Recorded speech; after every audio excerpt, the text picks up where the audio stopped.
it.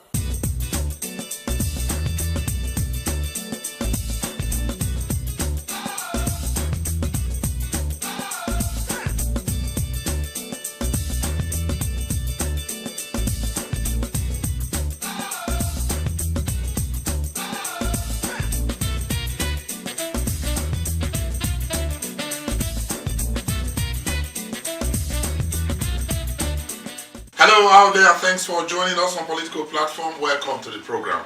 And today we'll be taking a look at several developments in the polity. Just 3 days ago, we took elder statesman Alhaji Tanko Iyakase, and a lot of mails came in. In fact, I will tell you that so many mails, so many Nigerians are still writing in to air their opinion, to express their opinion on some of the issues that were discussed, and indeed how to make sure that we are all united and we stay together, and what to do to make Nigeria great and even greater. Now we have Yinka Odumaki, who we are linking up with this morning on the program to also react to some of the issues, particularly the definition of restructuring. Yakase told us about restructuring and said he didn't believe it, and it is selfish on the part of those, selfishness on the part of those who are clamoring for it. But before we come to the issue of the restructuring, where Yinka Odumaki, who is the secretary of the Afenifere, before we get to that, we'll be talking about the pending crisis, if it's not there yet, that is brewing in the National Assembly against the executive. And then we have some feelers that even the Federal Executive Council may not even have taken a decision on Mangu, which is the center, which as it is at the center of the disagreement between the National Assembly and the executive, where Abubakar Malabi, talking about the Minister for Justice and Attorney General of the Federation, seemed to be saying the acting president is acting on his own in the statement that the National Assembly is not required to offer nomination to certain category of individuals. Abubakar Malami is a lawyer, and the acting president is also a lawyer. But what we have on ground is the Senate standing firm to say they will not treat any nomination from the president if they do not respect their earlier decisions on previous nominations. They will not confirm. We have the box filled up with your own suggestions on some of the sundry developments in the polity. I'm Okiria Bonsoremi, and I'm joined this morning by Ijoma Osamu. Ijoma, welcome to the program. Okiria, I will not blame you if you forget my name, because I've been off this program for a while. I think what is actually happening is good for our democracy. That shows that Nigeria is growing. If the legislative and the executive are trying to make things work out well, that's what democracy is all about. But come to think about what is happening with the executive, where you have the Attorney General denying and the Minister of Information saying we actually discussed it.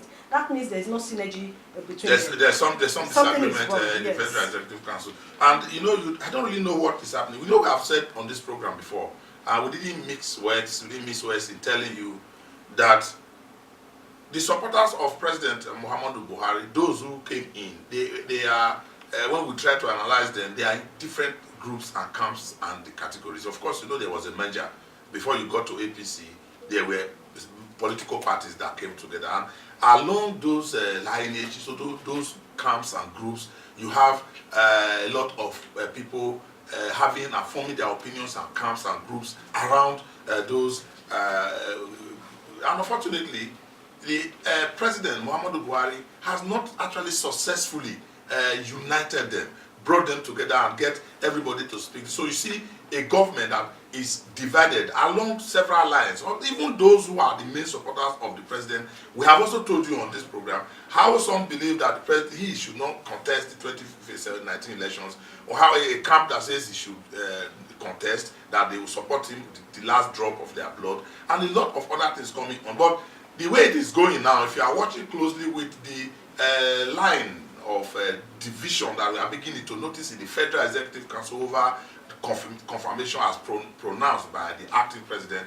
then Ejoma, we are in for some problem. And if you also add it up to what is happening in the National Assembly, the resolution by the Senate, then Nigerians need to really sit up and begin to ask their representatives, those both elected and appointed, questions whether they indeed want to take Nigeria, to make Nigeria to continue as part of a world that is growing and moving very fast. Yes. Okiria, I think if you look at the president's situation in this whole regard, I would want to blame him a little bit, and on the other hand, I wouldn't want to blame him. The president has not been so fit to sit down to say, okay, let's bring these people together. But when he was speaking his executive, his cabinet, he actually told us that he was taking his time to pick the best of hands. So what we are saying now, there's a question mark, and Nigerians are asking, are this the best that President Muhammadu Buhari could get? And considering the length of time it took him to select these people. Now the president is not around. We are seeing loopholes in their administration. Yeah, we are seeing an Attorney General saying that the issue of mango was never discussed, and we are seeing the Minister of Information saying it was discussed. And we are seeing the acting president saying he believes that a part of the law permits that the president can appoint the EFCC chairman without resort to. But for goodness sake, all previous chairmen of the EFCC have gotten confirmation from the National Assembly in the past. And is there anybody, like we asked yesterday, going to court to go and ask the court to do interpretation of the relevant sessions to see if it is necessary? Of course, these are the issues that are on. Let's go to our mailbox, political platform at yahoo.com. Let's see who's talking to us, then we'll come back to all the issues we have raised. Thank you for joining us on the mail segment. I am Ife Onyeji. And I am Etenikan. Okay, you're welcome. Let's begin with this particular mail coming from Usifo Saturday from Jos Plateau State, and he writes on the executive versus the legislature. He reads, Dear Political Platform crew, in respect to yesterday's analysis, I am strongly behind the National Assembly members. If the executive said the National Assembly have no power to confirm the EFCC chairman, Ibrahim Magu, because it is not in the Nigerian constitution, then I want to ask these questions. If the EFCC Act that established EFCC says the chairman of the EFCC should be subjected to National Assembly's confirmation, then why is the executive saying the National Assembly has no power to confirm the EFCC chairman, knowing full well that the act that established the EFCC itself is not in the Nigerian constitution? If, since Obasanjo's regime to late Yaradua, then to Jonathan's, EFCC chairmen were usually confirmed by the National Assembly, why is the present government different? In my opinion, the National Assembly should stand on their rights. Still on the face-off between the executive and the legislature, Collins Eze in Kubwa, Abuja says, Dear crew, it's obvious and glaring that ego, rather than national interest, is the main issue between the executive and the legislators, and it is really unfortunate. Instead of the two arms of government doing what is right by approaching the appropriate court for interpretations, they are flexing muscles at the detriment of real governance. 2 years into this administration, there is still no power, no good roads, schools and hospitals are dilapidated, whereas inflation, hunger, crimes and unemployment and other vices are on the rise. Let them please use this same combatant approach to give Nigerians the much-needed dividends of democracy, which is why they were elected in the first place. We are watching. God bless Nigeria. Staying with the National Assembly, but on Dino Melaye's recall, Abdullahi Yahya in Abuja says, I was very surprised with the position of the Senate over the recall of Senator Dino Melaye when they said that they will scrutinize the petitions and ensure that they are legitimate. The Senate was very keen in trying to save their member from recall, forgetting that the powers to recall a senator or House of Representatives member lies exclusively with the Independent National Electoral Commission, INEC, and their constituency, which they also represent. Is scrutinizing petitions written by the people of the constituency to recall a senator part of the oversight functions of the Senate? God help Nigeria. Still on the recall of Dino Melaye, Clifford Alozie in Madala, Niger State says, I was shocked to the marrow when I heard clearly from the Deputy Senate President, Ike Ekweremadu, on the floor of the Senate, telling Nigerians that the Constitution made it cumbersome to recall a senator. I salute the Deputy Senate President for his courage to speak out. No reasonable man would set a trap that would catch him. The INEC spokesman recently told Nigerians in an interview that it will cost INEC over 900 million naira to recall a senator. This is taxpayers' money to be used to recall a senator who failed in his duties. God forbid. I suggest a referendum in any matter that concerns the National Assembly and the outcome be put into the Constitution directly. And away from that, reacting to an interview on the platform with the elder statesman Alhaji Tanko Yakase, Bennett Chidozie from Ede in Osun State starts by saying, "It's clear why this nation is on her knees and crawling. Some of our supposed leaders only promote sectional interest. They are not objective. Fairness and justice are not part of their virtues. To the statesman, nothing should stop the North from taking advantage of their God-given population, while in the same vein, outrightly rejecting the idea of the South taking advantage of their God-given resources. It should be noted that these injustices created Nnamdi Kanu, and the perpetration of the same will create many more Kanus across regions. There is a limit to which a people can be subjugated. I am a firm believer in Nigeria, but let's do it right. We must restructure politically and fiscally." Busted. They present the popular radio program Political Platform on the Ray Power FM network. Ray Power FM Political Platform, now on television. Keep track of the country's polity and be part of the process as they discuss and put political developments in the country into perspective. It's Ray Power Political Platform on AIT Abuja. We just raised an issue that the Kano State government declared a public holiday in honor of Maitama Sule, who was being buried, and we asked the questions whether we should actually sacrifice commerce in the face of all that we have to the burial of a statesman. I mean, there are statesmen all over there, and we cited examples. The presidents, we have seen presidents of countries dying. They don't declare, even they declare public holidays. I mean, we must allow politics to be removed from commerce and industry, so that we do not cripple everywhere. We are not saying, like Bayo Bodun said yesterday, we are not saying that it reduces the prominence, the eminence, the kind of quality of Maitama Sule and what he has contributed. We are just talking about development and facing the facts about our economy and developing ourselves. Is it not the same kind of Ijoma that we find hundreds of thousands of people on the streets who are placed in their hands are injury? Yes. I mean, what are we talking about? We have 10 million children on the streets in northern Nigeria alone. Northern Nigeria, we have over 10 million of them who are not in school. They are not in school. There's no hope that they are going to be in school. This has been a recurrent thing, and we have people who have been on the street in the last 30, 40 years. There are people who are 40 years and they grew up on the street, and they have no means of.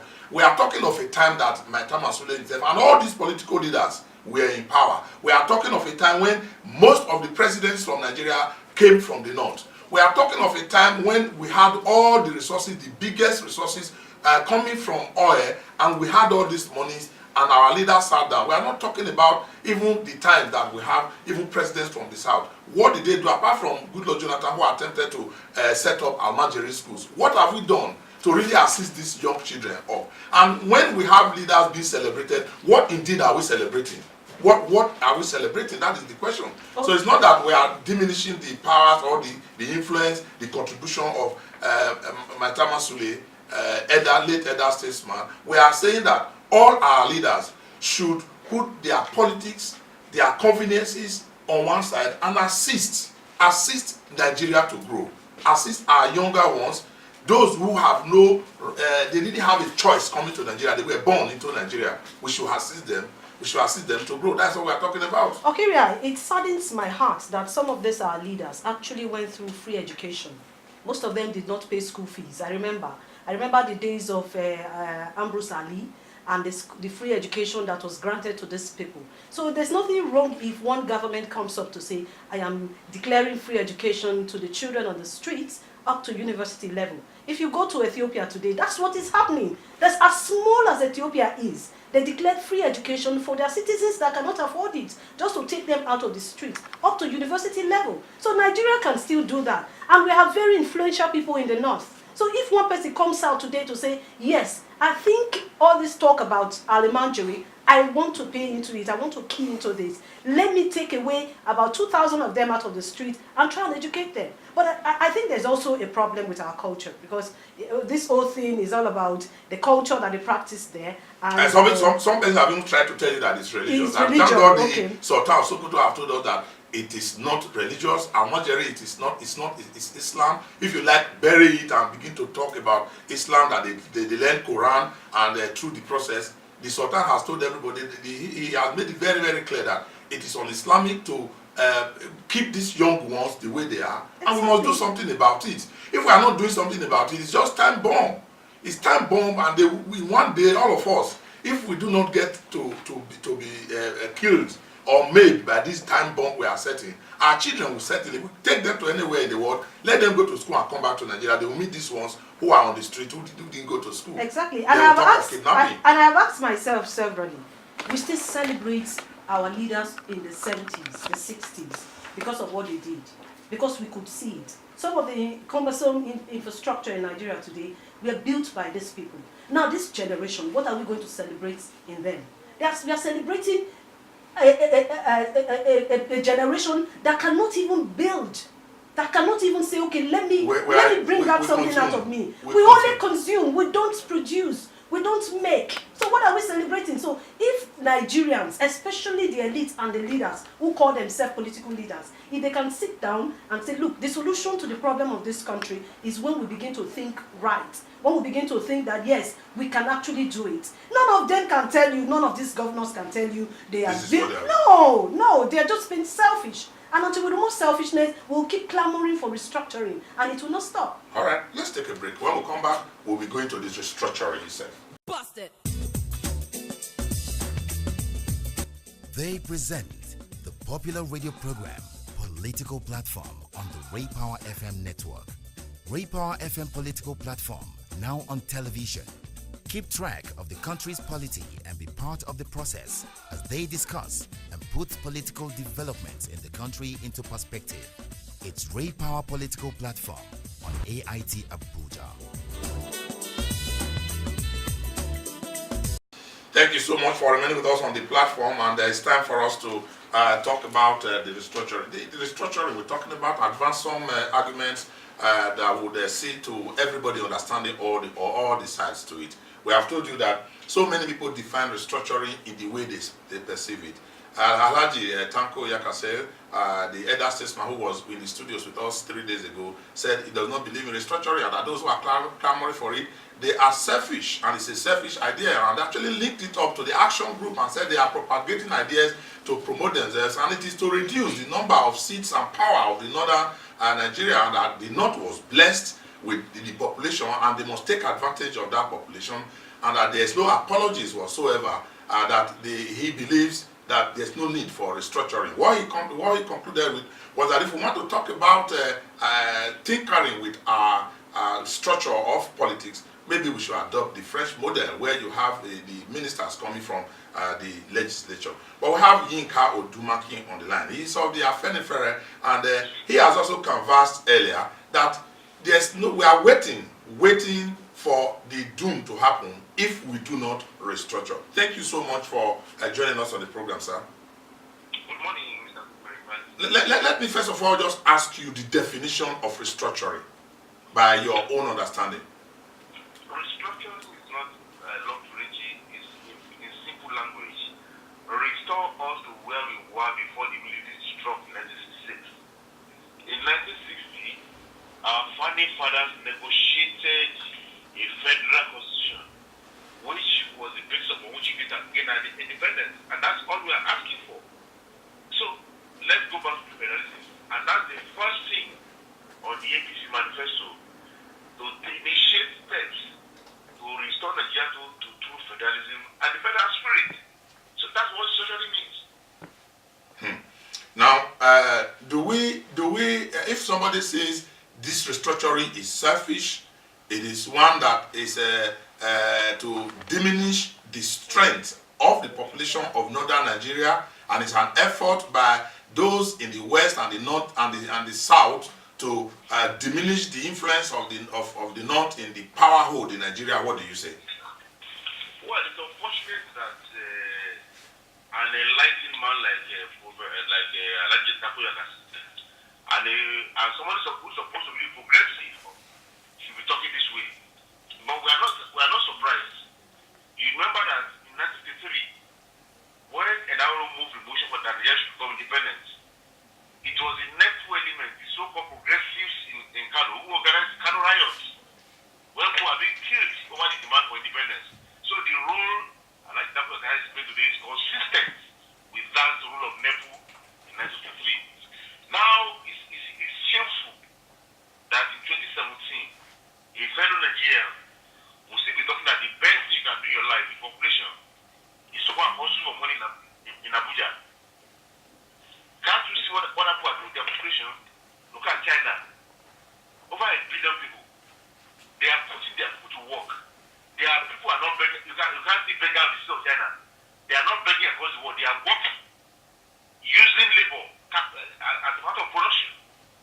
In China today, every 2 weeks, Chinese, they are building the size of Rome every 2 weeks. They are construction the city of Rome every 2 weeks. The cement consumed in China between 2013 and 2015 is equivalent to cement consumed in America in 100 years. That's not the use of the population. And train them, equip them, make them functional citizens. Don't make them advantages. Let them be productive citizens. We have had recently that there are 240 Nigerians who are paying taxes in excess of 20 million naira annually. The 240 people are in Lagos and Ogun State. Even all those who collected oil blocks from the north, why are they not among those 240 people? Another statesman, Ango Abdullahi, had a different approach to the entire thing. He said that the North should be made to get to a certain level of development before we begin to go to the pre-66 that you talked about. That the way it is now, if you do a restructuring, then the southern Nigeria will be miles and thousands and hundreds of kilometers ahead, and that we need to assist the North to get to a level before we begin to develop. I wouldn't know if you also got that message. Because you got amalgamated us. Why did Ango Abdullahi not go to Ghana and tell Ghana that they should wait for Nigeria to get to certain level before they move on? Why can't he go to Libya and go and tell them that? This could just think that the rest of the country are fools. We have been on this track for so many years. You still go back system, you do all kind of thing. You say you want to go to music schools. My child was called to and only to get admission. Somebody scoring 5-6 marks to get admission. How would such kids come out and say they are national development? But they actually are brothers, and they are brothers. I mean, if you say our brothers, I'm talking that we are all brothers. Is there any palliative, anything that can be done if we are doing restructuring to be sure that indeed there's equity in the entire thing? Equity in underdevelopment, equity in backwardness. It's not different from those who are using cows to go and drive kids out of schools.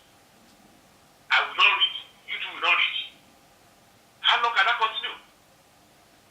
That's kind of that mindset that's driving the end of the country. And I've been collapsed this country. This gets not the key. You can say that, oh yes. I mean, look at Jonathan went to the place. He started building schools for Amajiris. And they are shutting down the schools. They say they cannot maintain anything. It's too expensive. They spend 700 million to build schools in Adamawa. They are not running the schools today. So those who go to school should not go to until they are ready in the next millennium. How urgent is this need for restructuring? And when Afenifere says it's a time bomb and we must do it now, how urgent is it? What pictures are you seeing? Well, we should have done it like yesterday. It's even getting to the point now that we are supposed to already move beyond restructuring. I hope we read the example yesterday.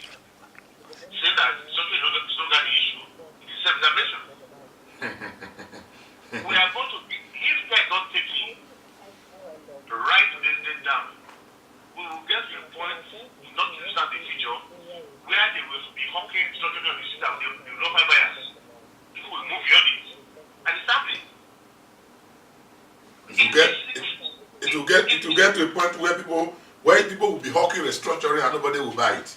Yeah. They don't buy anymore. Right. Sorry. So, if we do it now, we may still find people to buy into it. But if we don't do it now, and we delay it tomorrow, it's going to be consequential. What you actually say is recurring. What Abakoba said is yes, he has said that self-determination may actually override the debate of restructuring. But must we really? It's already overriding it. Those of us who are talking restructuring, we are being mocked by self-determination forces. Now, what are you talking about? So you've been talking so much about restructuring, writing on paper. What is your suggestion? How do we start? Because it's not all about talking again. What will be the next step? Well, restructuring will happen in two ways. It can happen by negotiated settlements. If you want to do it negotiated settlements, that means that the government, executive must be involved in terms of starting the process and gathering leaders across the country to face the country and come together. I have two questions. Do you want to live together? If yes, how do we live together? Have a properly which one is the second option? The second option is for the shift to do it. Like for example, Republic years ago. All right, let's not hope that we are going to get there. Thank you so much, Yinka Odumakin, speaking to us from Lagos. Is the Secretary General of the Afenifere, the Pan-Yoruba Cultural and Socio-political Organization. Thank you so much for joining us on the program. My pleasure. And, gentlemen, we'll have to wrap it up here because our time is up. When we come back, we will be able to give you more. But please subscribe to our YouTube channel on Ait Political Platform to watch our videos of the program all around the world and at any time at all. And those who are listening, you can also listen through raypowerradio.com, that is on the internet, or you download the app from the internet too, and get on your phones how you can indeed listen to Ray Power anywhere you are. Here at Most Radio. Do have a wonderful day. Busted.